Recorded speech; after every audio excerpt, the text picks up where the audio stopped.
Australia is a boomtown economy. And we know about boom towns in the United States. You know, there are ghost towns all over the American West where there was a silver mine back in the 19th century and a saloon. And the saloon was prospering, you know, as long as the silver mine. And then the silver mine started to peter out and the whole town just dries up and blows away. Well, what's the long-term plan for its long-term sustainable agriculture? For example, Australia has very poor, thin soils. So that means that if a long-term plan would be to build topsoil rather than mining topsoil, which is what industrial agriculture typically does. So Australia should be thinking about really the basics of topsoil, water, food production, and making its cities, its buildings, to last and not to require external energy inputs. Australia has the potential for, lots of potential for renewable energy.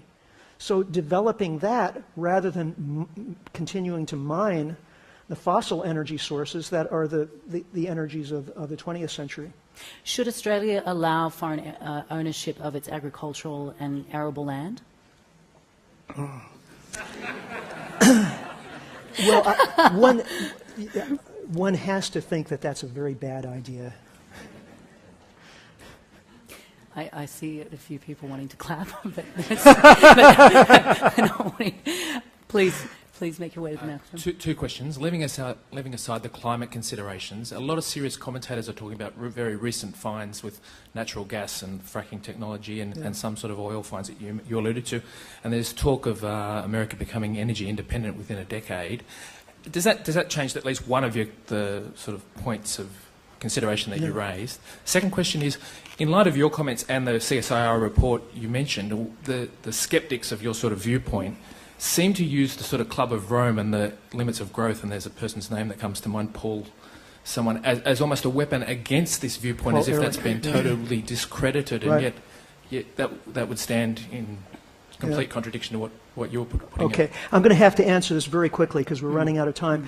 First of all, the fracking gas and unconventional oil in the U.S. is being wildly oversold.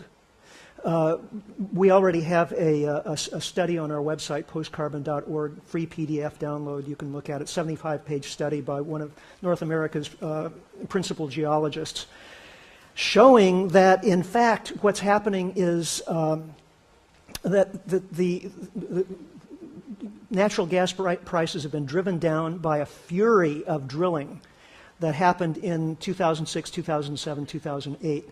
Now, these new gas wells, and it's true of the unconventional oil wells as well, they deplete very rapidly. So you drill a new oil well in January. By December, the rate of production from that well has already fallen by 40%. So you have to drill again and again and again. So if you're drilling thousands and thousands of wells, then you can keep production flat or maybe even rising, but they're drilling the sweet spots first. So what we've seen so far is the best it's ever going to get. And as time goes on, even over the course of the next 2, 3, 4, 5 years, we will see the end of the sweet spots, the decline in the existing fields, and our forecast on the basis of very good data is that U.S. oil production, rather than U.S. becoming self-sufficient in oil, will actually begin declining again within the next 2 to 3 years.